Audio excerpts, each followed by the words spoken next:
Hi, and welcome to Finding Your Way Through Therapy. I am your host, Steve Bisa.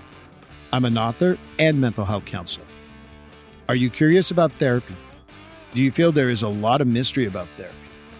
Do you wonder what your therapist is doing and why? The goal of this podcast is to make therapy and psychology accessible to all by using real language and straight-to-the-point discussions. This podcast wants to remind you to take care of your mental health, just like you would your physical health. Therapy should not be intimidating. It should be a great way to better health. I will demystify what happens in counseling, discuss topics related to mental health, and discussions you can have with your therapist. I also want to introduce psychology in everyday life, as I feel most of our lives are enmeshed in psychology. I want to introduce the subtle and not so subtle ways psychology plays a factor in our lives. It will be my own mix of thoughts as well as special guests. So join me on this discovery of therapy and psychology. Hi, and welcome to episode 61 of Finding Your Way Through Therapy. I am Steve Bisa. If you haven't listened to episode 60 yet, please do so, because Carolina Gutierrez was an amazing guest. She's a fellow Canadian. We talked about a lot of good stuff, so please go back and listen to that. But for episode 61, we are going to talk to Catherine Demonte. She is a licensed psychotherapist in Southern California. She's also a Reiki practitioner, author of the book Beep Beep, Get Out of My Way, 7 Tools for Powerful Creation and Living Your Unstoppable Life. She has created also an 8-session small group called Abundance Circles, which I'm sure that we're going to talk about. I'm really looking forward to hearing more about that for sure. And I think we're going to talk about shadow work too, which is amazing stuff by a famous psychoanalytic person called Carl Jung. So please enjoy the episode. Well, hi, everyone, and welcome to episode 61 of Finding Your Way Through Therapy. It is also YouTube channel episode 11. I hope people really go to the YouTube channel. It is fun. There's some visuals that are fun, and you like to see the eye contact with people, and you see if I'm actually paying attention or if they're paying attention. I really like that. But today I have a guest that not only did we have great conversation after I was looking for a guest, the other thing that, like, she's an author. I'm an author. She's a Reiki practitioner. I'm a Reiki practitioner. I have a big love for psychoanalytic work, and we're going to go into that closer. And she's into that. And it was just a pleasure to go, all right, this is going to be a great interview. So no pressure whatsoever. But Catherine Demonte, welcome. Thank you so much. Thank you for having me. I'm delighted to be here. So is this like your first podcast? Am I getting an exclusive here? Nope, that's not my first. Damn. All right. Well, that's okay. But it's my favorite, even though we haven't done it yet. And now you're my favorite. Well, one of the things that because I read your stuff, and not everyone may know about you, the first thing I like to know is a little more about yourself. And if you want to share a little bit with people who are listening, a little bit about you. Oh, sure. Thank you.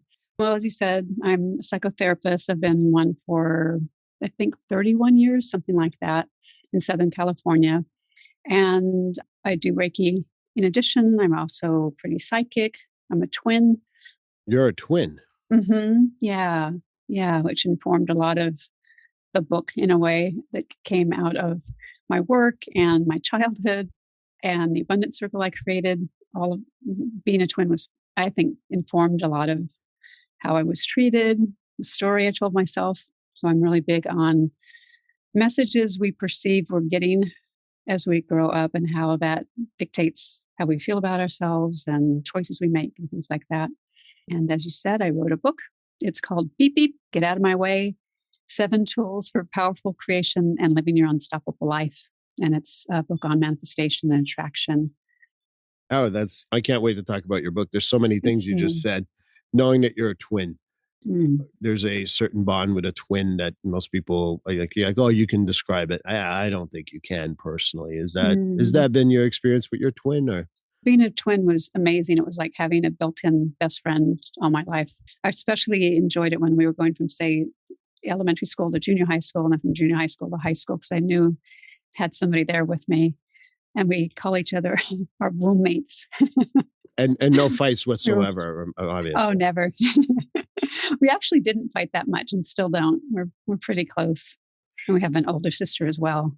What's funny is I had twins on my soccer team last year. And it went so well, they gave me a second set of twins last season. Oh, wow. Really? That's odd. Very odd, but I don't know what they're putting in the water out Hmm. there. But it was just fascinating, even for me, because, the therapist slash researcher in psychology is like, let's look at this. Mm. I bet. I can imagine. I can see you on the field doing this. Yeah. Well, Mm. as and again, maybe you can go to a YouTube channel, my kids and my people, the parents on the sideline and the kids I coach, they say I have some my pose most of the games and practices are the arms crossed in the back like this. Uh, And uh, but in my head, you're I'm that coach. analyzing everything. I bet. I bet you are. Personalities and styles, Yeah, it sometimes comes in handy to have a psychology degree to kind of like figure doesn't out it? what to do. Yeah, doesn't it? Comes in handy. Do you ever find you go to a new event, new to you event, like a gathering, and you don't know people, and when they find out what you're doing, do they ask you if you're psychoanalyzing them? I sometimes get that. Oh, I get that all the time. Do you? Isn't that an interesting question? And ultimately, what do you answer? Because I'm curious, because I have my answer, but I want to hear what you say. That's a good question. I probably should say, why do you ask? Like a therapist, and tell me what's We're all behind going that to pull question. up our sheets like this. uh, but I don't do that. But I just kind of smile and say, Oh, I'm not analyzing you. I'm just just here as a party goer. I've come to a point in my life that when someone asks me that I don't know at a party or something, and say, "Oh, you're analyzing me," and like, "Are you going to pay me?" Like that. And then they're like, people are like, "No," and I'm like, "Then the answer is no. I don't have time for that. I'm off the clock here." I like that. I'm going to borrow that if I may. Oh, please go ahead. I mean, it's even funnier if you're dating, and I don't know if you've ever been on the apps and dating, and you're a therapist. Mm-mm. Oh, No, so thank goodness. one of the things I that I had to do in one of my profiles, and someone I'm currently seeing was going well with, thankfully. She's like, what struck oh me about good. your profile? She's like, you wrote, "I'm a therapist, but I'm not your therapist," and we still laugh about it Mm. today. I like that. I like that. You So will not be psychoanalyzed on our date. Trust me. I don't Trust me, have I'm a time for that. doctor. No. Well, it's interesting because you go into psychology, and I don't know where did you get your degrees? Down south in Southern California. Like USC or? No, Cal State Northridge is where I got my degrees, which is a suburb of LA. Oh, I know exactly where that is actually. You do? Yeah, well, I Oh, watch basketball. gotcha. So we go to school for college, and we're going to be therapists, psychotherapists, whatever we're called this week. But we have a journey there. And I always kind of remind people that therapists, I didn't go like when I was doing my degree, I was going to be doing therapy not only in French, but I was going to do it in Mm. Montreal. Well, Wow. my journey brought me to a different place. How about you tell me more about the journey of how you got to where you're at today? Okay.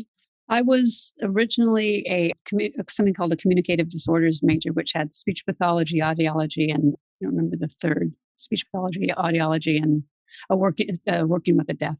And I really liked it, but that got me interested in working with the deaf as a therapist. And I thought I would either work with deaf clients because at that time I was fluent in sign language, and you have to take classes in deaf culture and things like that. And I don't know how I got interested in it because I don't have family members that are deaf or anything, but I just was interested. So I came to Cal State Northridge to get my psych master's after a deaf studies major there. The reason I moved there was because they had this deaf studies program, and that was the only one in the nation, except for Gallaudet College in Washington, which is school for the deaf, as you know. I was going to ask you about that, but go ahead. Uh-huh. But I went to Cal State Northridge for that degree and thought I would graduate and then work with the deaf. But I started taking classes in psychology in the master's program and loved that so much and kind of let go of the deaf studies part of it because I fell in love with the program and the idea of, as you said, the different schools of psychology like psychoanalytic.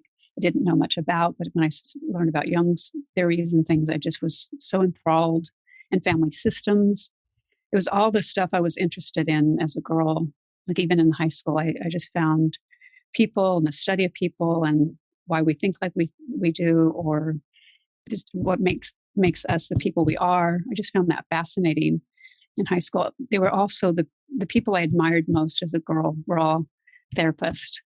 They were kind to us. They were thoughtful. They were good conversationalists. And I didn't know a lot of adults that were like that, that weren't therapists. All my favorite people were therapists. And that's how I became one. There's so many questions that come with that. But the first thing is, I did learn ASL. We had programs. Oh. It's 15 years old. Don't ask me to do Mm. it. I know the basic. They know how are you and all that. That's about it. Uh-huh. But Mm. I think that when you said that, you said, I don't know why. I think that learning another language is so fascinating, and learning ASL is Mm. learning another language. I don't know if It that's what is. struck you, but Yeah, that was part of it for sure. Yeah. um, And I like you reminding people that ASL, American Sign Language, is a language. A lot of people don't realize that. When I was in school, it didn't count as a foreign language for a while. It does now, but when other foreign languages were offered, it wasn't one of them, even though it was a school that specialized in deaf studies and had many deaf students. But like I said, they do now. no, and I think that that's why when you said that, I think that having another language, and yes, that was purposeful to say it out loud so people who are listening know that it is its own language, Mm-hmm. because Mm-hmm. there's many different types of sign language across the world. Mm-hmm. That's a question people ask a lot too, isn't it? Does American Sign Language work in other countries? But we know that not everybody speaks English. You know, they have their own language. And when you think about how long ago people were learning, it was way before we had planes going back and forth between countries. So, yes, they all have their own sign language, just like they have their own spoken language. Canadian Sign Language looks very similar to ASL, but has their own little values. And then Quebec Sign Language is also a little, there's a lot of stuff that you can say is similar, but is a little different also from Canadian Sign Mm. Language and American Sign Language. Mm. Hmm. So, and Interesting. I can't speak intelligently of any other sign language. I just know those three. Oh, uh-huh. Well, good for you. That's three more than most people. So you go in, you become, you do all the studies, and you're like, you're like, oh, psychoanalytic, learn about Jung. Mm. So do you just go and get a couch and say, lie down, I'm going to be at the head, and you're going to talk about your shadow, or how does that work? Actually, shadow came up so much later in my work. I mostly identified, I would say, as a family systems therapist. I was really interested in people's backgrounds and their order in terms of birth, things like that. That was the orientation I used to get my license. You know, when you have to use a certain model, that was what I used, was Bowen's family systems. I was going to say that's a very, very common one, but Uh-huh. I got into Jung actually with the masks, not shadow, and then I got into the shadows. Ah, gotcha. But you talked about the kindest people you met were therapists. How do we meet when we're younger, like in our, I say, teenage years and young adult? Do you just go around like, hey, are you a therapist? I'd like to talk to you. You seem nice. I mean, how does that work to meet so many therapists that are so nice? The ones I met all went to the church that we went to as a family when we were growing up in Okay. Central California.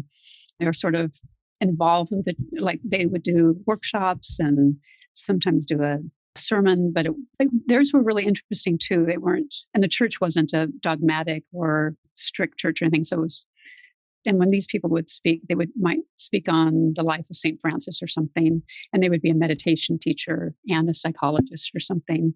I just liked their energy. They were good people who seemed very non-judgmental and kind and warm, and they all seemed very bright to me and were.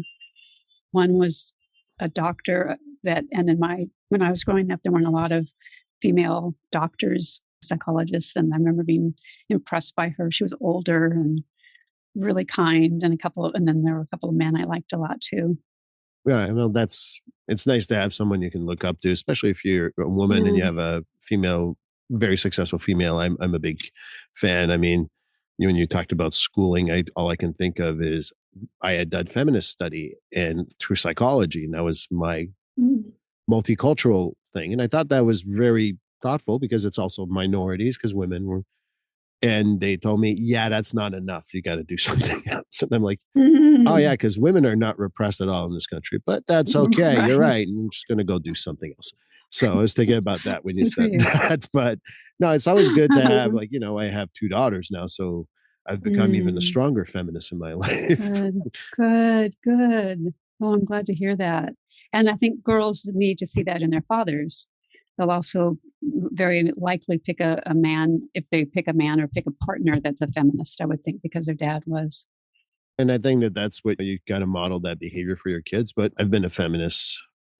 My mom broke the glass ceiling before the glass ceiling occurred. So I Mm. always give her a lot of credit Good. for my belief systems Oh, around that because she was high up in mm. the equivalent to AT&T Canada Wow. and human resources. And so I always give my mom a lot of credit for the feminist side that I have. So Mm. Good.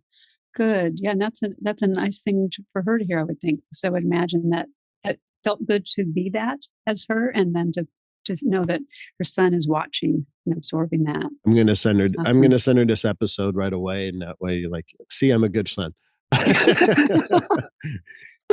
But the reason why I was also asking when you met all these therapists, I always like this is a standard question for all my guests is have you ever been in therapy? That's why I was kind of like wondering. Ah, yes. And the answer is yes. I so believe in therapy. I think it's so important to look at our stuff, look at our thinking, look at how we got to where we are, look at our unconscious material. I've been in therapy I'm not currently in, but I wonder how many years it's been. I don't know, like 8 or 9, something like that. Good for you. Lots of workshops on top. Oh, thank you. And that might even be less than it really is. I Oh, so you're was in quite a cured. Is while. that what you're telling me? Yeah, I'm all cured. Yep, I got it all figured out. Okay. I'm really proud of myself. For those of you listening, there's no such thing as curing or mental health, just for the That's right. record. We were just kidding. It's a tongue in Yeah. cheek joke. We never, when people ask, I joke around when I terminate with my clients, you're cured. And they all laugh like that. And I'm like, you're not cured, but you're doing really well. So congratulations. But Mm, just to mm, kill a little bit of that myth of curing mental health. yeah.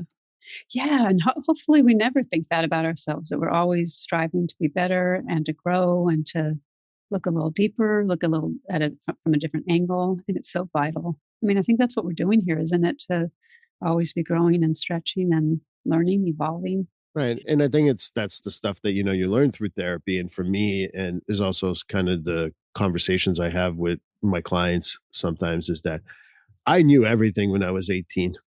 Now that I'm 47, what I know fits in a thimble. It's about this big. Oh, wow. It does, Well, I good. don't know anything anymore.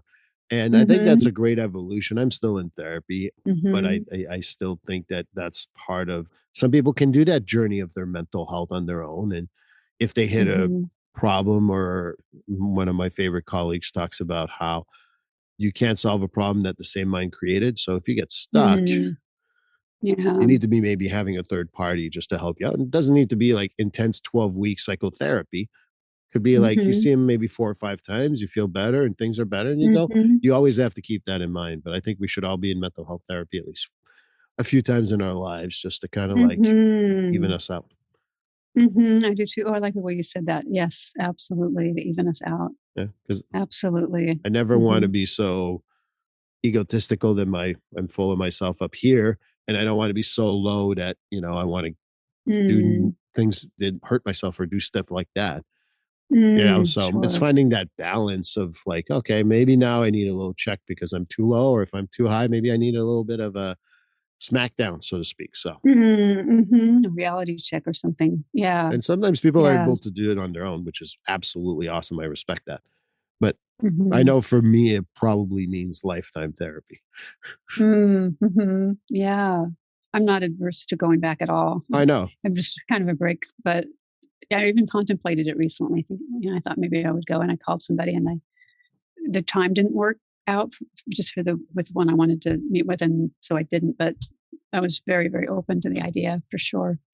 You broke that wall. I appreciate that because I want the audience to hear that, hey, I called someone, didn't work out. That doesn't mean I won't go back ever again. And it's okay to go and back to therapy. Mm-hmm. I think Mm-hmm. thank you for saying that. I appreciate that more than you know. Oh, oh, thank you. You're welcome. Yeah.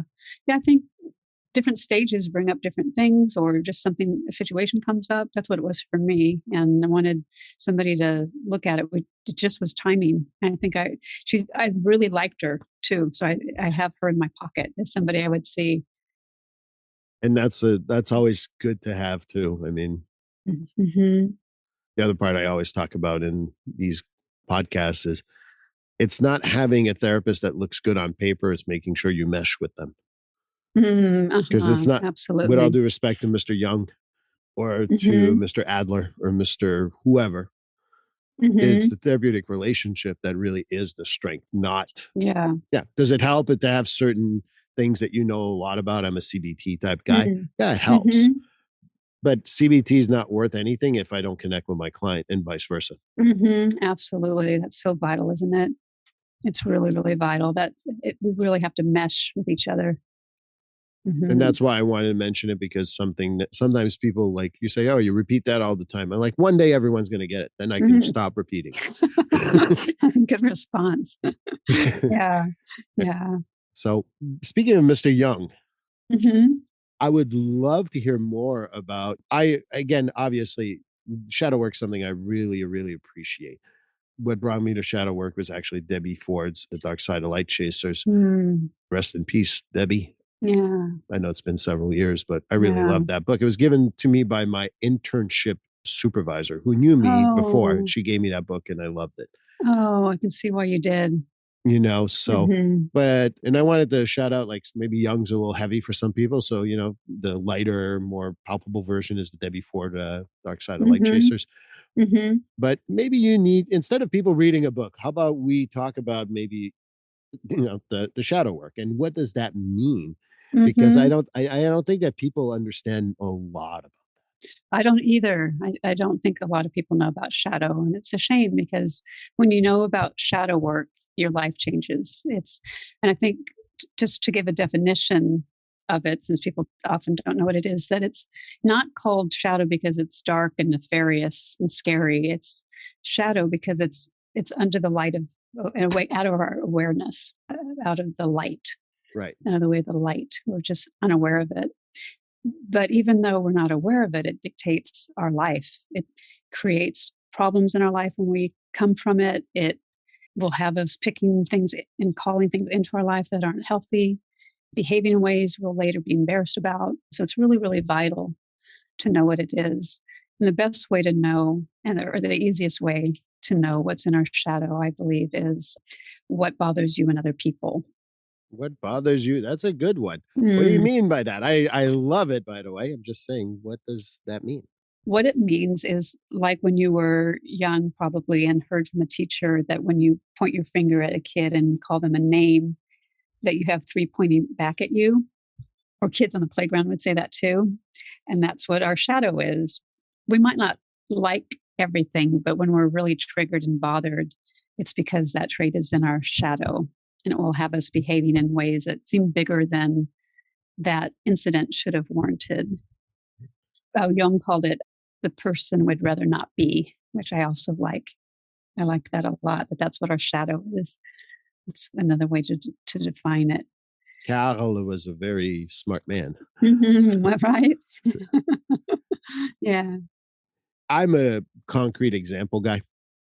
I have my own idea, Hmm. but I'd like you to maybe give me an example of what we point out in other people that we don't like. And it really is kind of like our shadow. We could say any word we use that describes them, like person, like they're so self righteous, they're so bossy, they're such a know it all. But I'm not self righteous. What are you talking about? So that's interesting. Then, if when people do that, it's because on some level, I think they're working so hard not to be that, but that's what they project. So let's say, for example, what we don't like in somebody is that they're bossy. It may be that we were called that as a little girl or a little boy, told not to be so bossy when we were playing.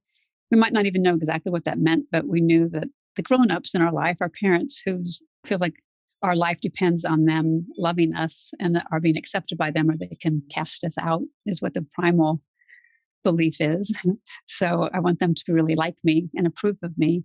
So I won't be bossy, and we push bossy underground, and that is now in our shadow. So it's the traits we push underground because we've deemed them unacceptable. But we're not born, we don't come into the world with judgment.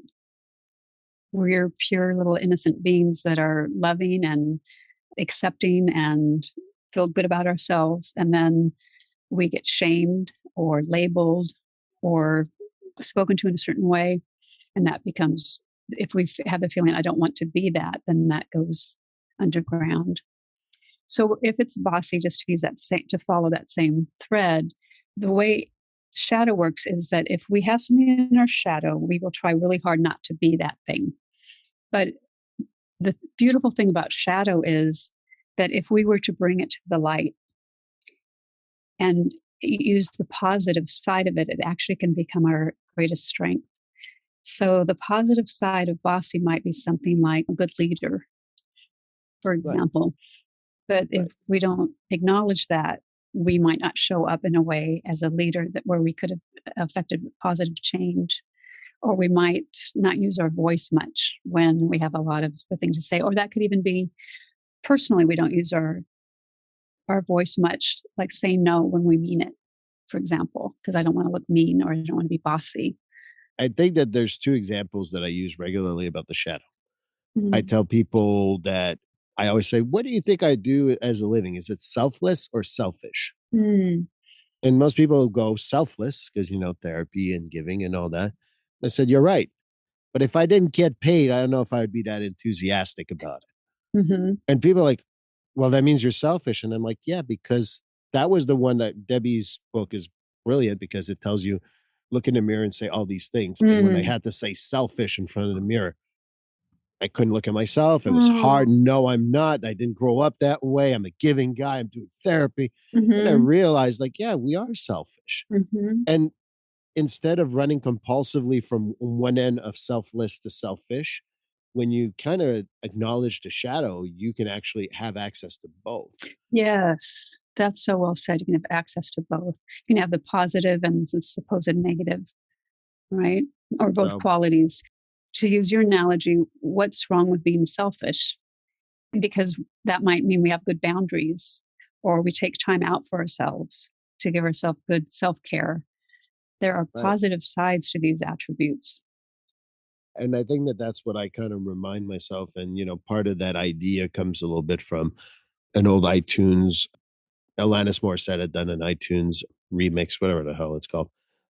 And she had given an example, a different one, but I always thought that was good to kind of like use an analogy where you can access the both. And I tell people who tell me that you're not a racist or I'm not a racist. And I'm like, I'm a racist. And they're like, what do you mean? And I'm like, because I have prejudice about races, maybe races I've never heard of, that I will try to fit in the box because that's what's easy and convenient for me. I'm willing to challenge that box and I'm willing to say that I'm wrong. But if you acknowledge that you have these boxes and people accept box a lot better than racist. And I'm like, well, yeah, I'm not racist, but I'm also racist because I don't know every race in the world. And I don't know everyone's kind of like and they're like, people are like, oh, I never thought of it that way. I'm like, don't tell a Guatemalan they're Honduran. Don't ever do that. It's never going to work out well for you. Right. I'm a Quebecer and I don't mind if you call me a Canadian, but as a proud Quebecer, I'm a Quebecer before I'm a Canadian. That makes sense. Yeah. And so when people are like, oh, well, you speak English? No, we speak French. That's the primary language. There's a history that goes behind it. I'm not going to go into my diatribe about Quebec here. But at the end of the day, it's realizing that it's okay not to know everything and have some people are a lot more accepting of sexism. They're like, oh, I'm sexist. Okay, yeah, okay, that's acceptable. Racism is a little hard. And I know it's a controversial statement. But I'm more than happy to say that I'm a racist, not because I'm not working on changing that, but rather than me compulsively having this, no, I'm not a racist. I don't know if that helps or not, or if I sound terribly off. It very much helps because if we don't identify what we are and own the truth about it, own the parts that we aren't proud of, so that we can look at them and change them, that's positive and growthful. It's when we pretend we're not something and we are, and then we'll come from that place all the time and embarrass ourselves because it shows. Our shadow shows. Like when somebody will say, you've got spinach in your teeth. We're so grateful to know, right? Like, thank you. I've been walking around with that. That's embarrassing. I'm so glad I know it. Right. Well, it's so good to know what our shadow is too, because we're walking around with our shadow, the proverbial spinach in our teeth, and smiling and not. Now you go on YouTube. That was funny.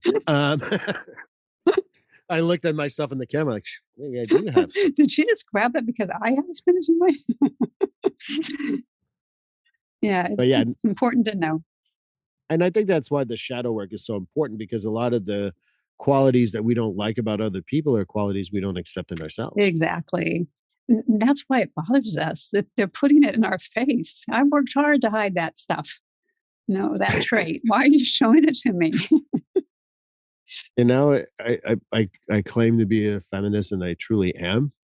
But I don't know what it is to be a woman, and I don't know everything about being a woman, nor will I ever pretend I do. So I'll keep on saying I'm not really a good feminist because I want to learn.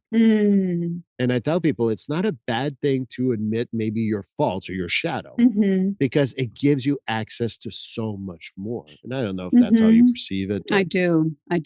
Absolutely. I absolutely perceive it that way.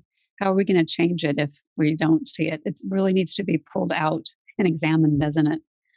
And I think that's the hard part. And I'm not a Jungian by any stretch of the imagination, but I like a lot of Carl Jung is probably my favorite psychoanalytic treater. And I use that regularly in therapy. And I tell people, like, I'm CBT mostly, but I'll go down any bag of tricks in order to help people. Oh, that's wonderful. It's so good to know from different orientations and theoretical positions and things, I think, to know. Yeah. I go back to what you talked about, internal family systems. And until about, I'll say 5 to 7 years ago, I can't remember exactly, but everyone talked about that. I'm like, no, why would you do that? And the reason why is that I couldn't remember it. Oh, is that right? Oh, so therefore it was useless. Yeah, I didn't remember it. Right. But that was my shadow being fearful that something else could help. Oh, right. And so I think it's not only looking at the characteristics of individuals. I also tell people, like, sometimes what we're averse to is probably something that is something we need to look at. I agree. I think I would wonder why we're so adverse to it. That's a strong emotion, isn't it? Or strong reaction. And what we would only have a strong reaction if it's bringing up something, in my opinion.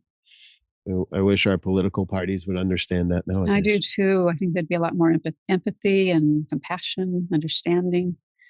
We need to talk to them about shadows. So we'll set up a Senate hearing. Okay, that sounds good. Yeah. I'm a new citizen, so it'll work out. Hi, I'm just taking a quick break of this interview to let you know that I've truly enjoyed doing 60 plus episodes of Finding Your Way Through Therapy. And I just want to remind you that when we're doing these podcasts, it's a labor of love. And what I mean by that is that there's not much revenue. It takes time, it takes money, and you need to distribute it and things like that. So one of the things that I was hoping to talk to you about is being able to help me out. You can always give a review, which is always beneficial. But more than that, I really want you to go to buymeacoffee.com/Steve Bissell. And the reason why I wanted you to go there is that you can give a donation of any kind to support this podcast that you hopefully have gotten a lot from. And any type of amount will be beneficial for me. And I just want to make sure that you can support me by doing so. And let's get back to the interview. Shadow is actually one of the tools in my book. And I put it in. It's a book on attraction, and I don't really see it in attraction. It may be in other books on law of attraction, but I haven't seen it. But I think it's important to know what's in our shadow for a lot of reasons, including the fact that if we're trying really hard to change our life and pull something in, like a partner, but we keep attracting the same type and don't know why, or we can only make so much money and we don't know why we can't get past that. We just get stumped a lot, or we're repeating patterns, or we get triggered a lot in life. we can't call in what we want if it bumps into our shadow. So if we know what our shadow is, then that can shift. But if we don't, all the I am statements in the world and all the visualization and you saying things in the positive and acting like it's here, all those things at work, if we also know it's in our shadow and can call in things. But if we don't, we could start calling something in and then have it bump into shadow, like I don't deserve love, or no one will ever hire me, or whatever our shadow stuff is. And then we don't get what we want and then really feel like a loser. Like I tried everything that all the books told me will work for attracting something. And it was almost here. And again, it didn't work for me. Yes, I am a loser.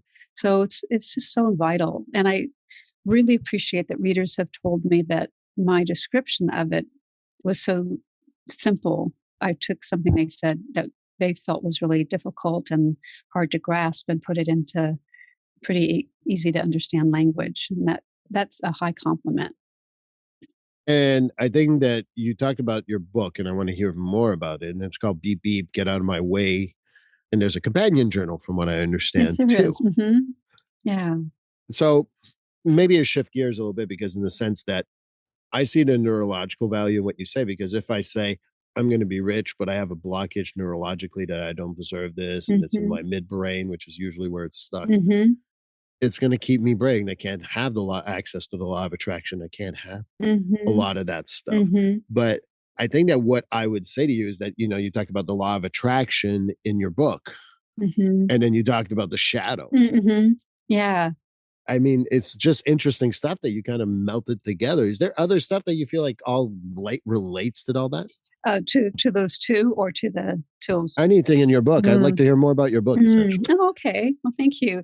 The book came about because I noticed that people come to therapy, and I'm sure you noticed this too, that they come because something that feels really important to them is missing in their life. They can't find a partner and they are lonely, or they're stuck in their work, or want work, or have poor self-esteem, whatever it is, that like that thing changed. That I always call that, or I started calling it, the one big thing. That's the thing that's missing. So I noticed that when people came in for that, and it was literally every client, I used sort of the same tools for them. Like, be sure you watch your thoughts, really be mindful that like what you put after the two words I am. You'd be very mindful of what comes after that. I don't even want you joking. I don't want you to say when you forget something like, oh, I'm so stupid, I can't believe I forgot that. I want you to be really like talk to yourself like you would somebody else. And I am is one of the tools in the book as well.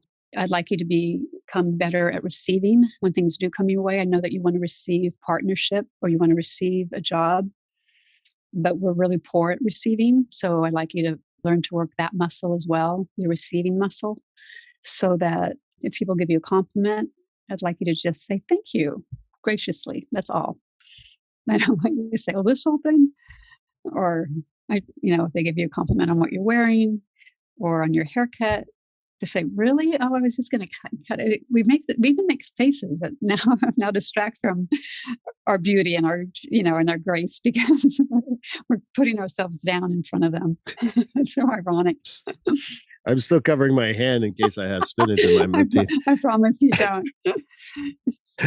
So I noticed there were certain things that I shared, and I worked with, a little bit with shadow back then. I work with it more now. But then I realized, since there were several things that worked a lot, made a powerful difference in lives, it might be nice to have a group, and I called them abundance circles. It wasn't just for finance, but whatever you wanted more of. I would teach. Can you tell me more what you mean by that? Because I think that people don't necessarily understand abundance. Abundance, they think it's what was it, 1.2 billion in July of Mega Millions or, Oh, wow. or lottery. People think about abundance as such. Oh, yeah. So tell me more about abundance. It might be helpful just to give an audience a little bit of that definition. To me, that means more than I really need. There's plenty of it. So I have plenty of love and more. I have plenty of, my financial needs are all met, and I even have extra for the fun things, not just the basics. More joy, more compassion, more travel, the things that light us up. I noticed I didn't do it on purpose, but as I talk about it, I even feel more lit up. And I'm doing this like a lot. Like there's a lot of something. plenty of food in our Right. pantry. There's plenty. That's how I'm defining abundance. Because I think it is important to think abundance as not only financial, but abundance comes from different things. I Mm-hmm. mean, and I think that that's why I wanted to kind of like get your definition because I agree with you wholeheartedly. Mm, And I think that people really misconstrue abundance because we have abundance right now in this interview mm, because you're giving, I'm giving. There's an abundance of love for each other and not the way people sometimes think about love, mm-hmm. but it's just like if you Connection. reciprocate. Mm-hmm. Yeah. Yeah, nice. Thank you. And I'm glad you asked the question because I had a little bit of hesitancy using that word because maybe this was my shadow stuff, but I thought of coaches who, I'm not your therapist. and you don't even play mine on TV. I just have this little podcast here. I realized that I had kind of a prejudice against some coaches, not all of them do this, but that really marketed themselves as people who were going to help you make X amount of money. Like that was the only kind of abundance. And to work with them cost a lot of money, a lot of money. And they were going to make you a lot of money. And that to me felt kind of, for one thing, just too much of a straight line into that one thing. And that's not my goal, is not to make a ton of money. So it was a turnoff. That kind of coaching turned me off. So I kind of hesitated using the word, but only for a minute because I got pretty strongly that was the right word. And I also got these tools sort of came channeled to me in order. And now the order makes sense. So when I got, that's what they're called, I thought, okay, I'll go with it. That feels right. Sorry for That's stopping you here. It felt right. Yeah. And it's interesting that when you talk about shadow work, when things feel right, we're like, that's wrong. Yeah. Yeah. Our egoic mind And gets in the way. no, so I'm not your therapist, but I also think that it's an important thing to remember is that when things feel like good, why do you think that people kind of like fight themselves for any particular reason or? I think our egoic mind gets in the way and says things like, well, what would people think? Or that's silly. Or I can't trust myself. Why would I try, start now? I think all of that noise gets in the way. Even the name of the book Okay. came. I didn't know what I was going to call it. I knew I didn't want to say 8 tools that will change your life. Like just I didn't want to have just a boring title that didn't tell you. I don't know. I wanted something. I didn't know what I wanted, but I knew what I didn't want. And Gimmick, you call that gimmicky, by the way. yeah, yeah, yeah. I didn't want anything gimmicky. That perfectly describes it. But one day I was putting something in a dresser drawer, and my 2 dogs kind of got in the way. And I went, beep, beep, get out of my way. I was writing the book at the time, but was not finished, but didn't know what I'd call it. And I went, wait a minute, that's the title of the book. And I didn't know why. And then I thought, oh, I know why. Because first it kind of came to me and I thought, that's the title. And then when I reflected on it later, I thought, well, that fits perfectly because when these people kind of graduate from the 8 sessions of the circles, there were 8 sessions, but 7 tools, but Shadow met for two sessions. When they were done, they were on fire.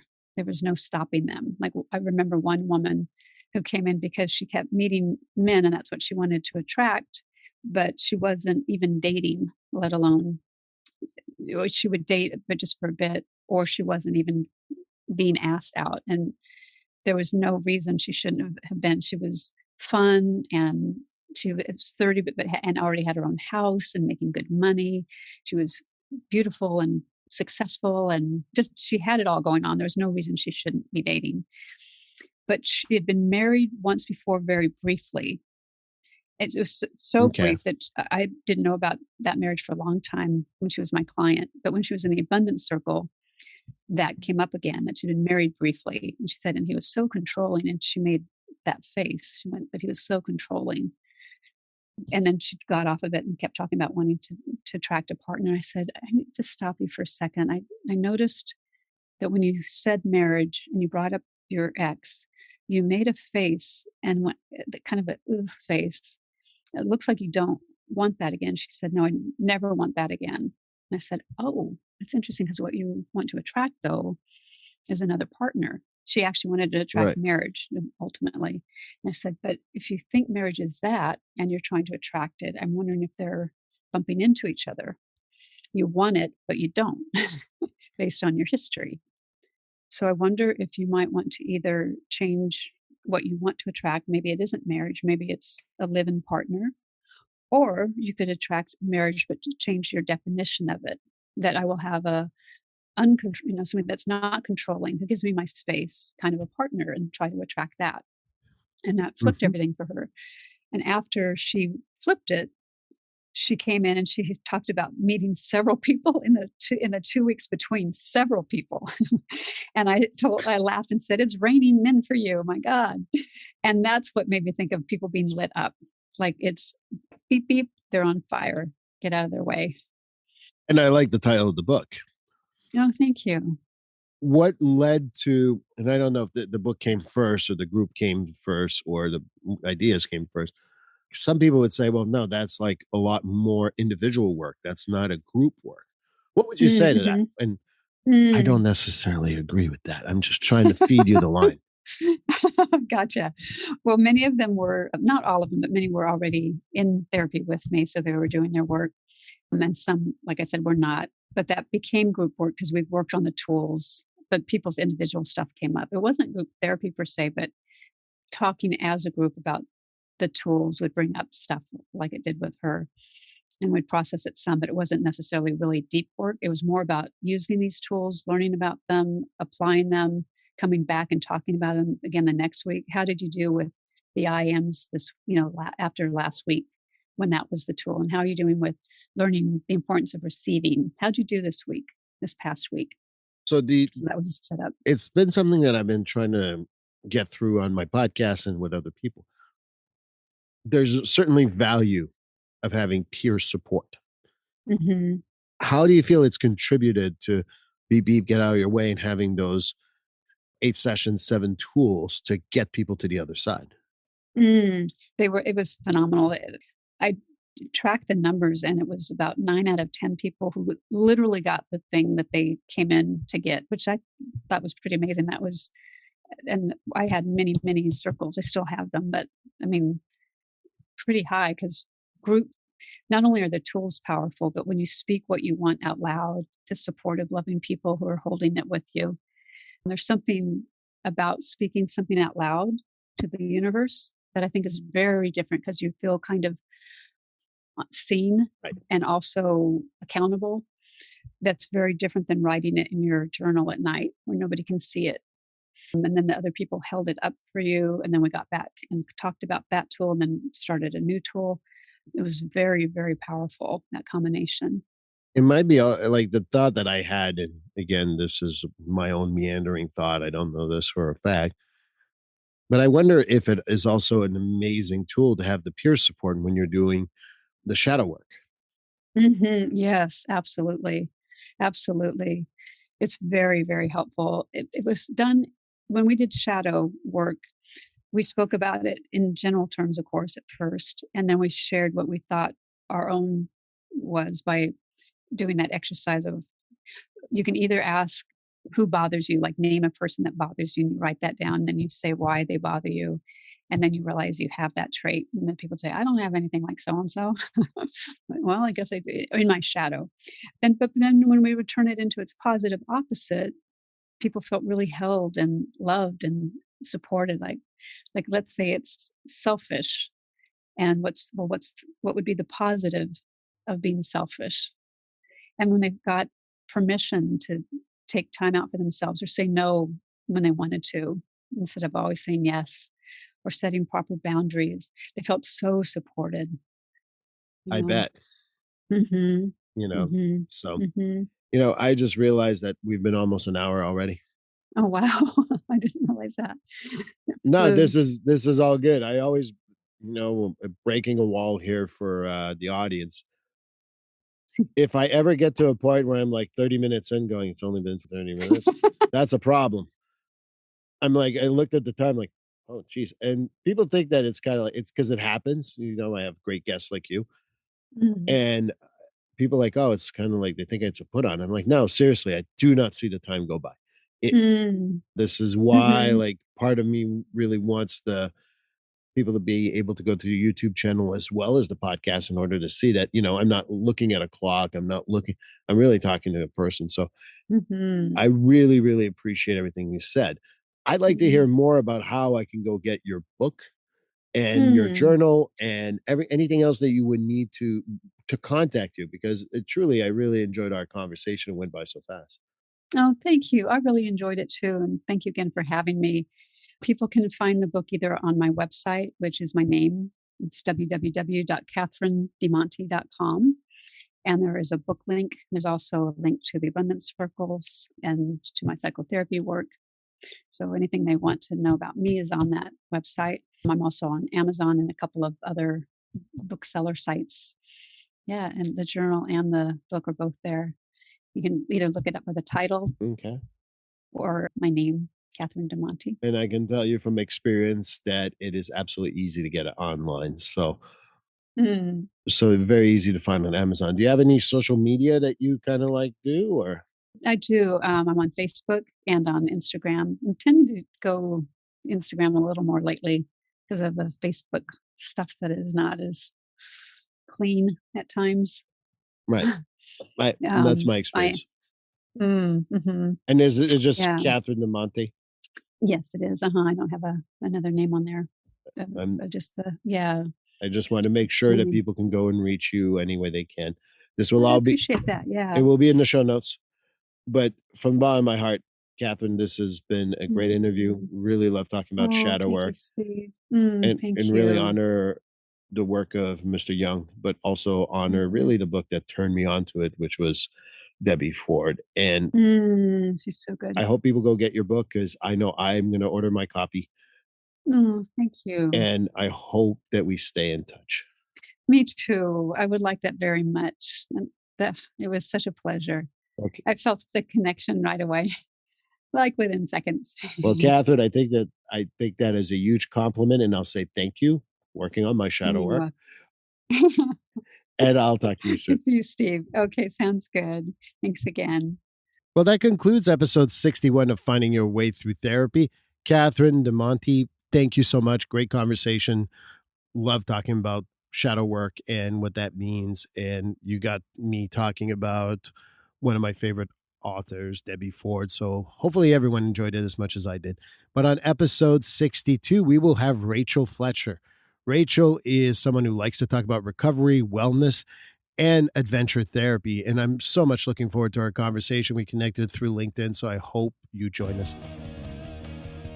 Please like, subscribe, or follow this podcast on your favorite platform. A glowing review is always helpful.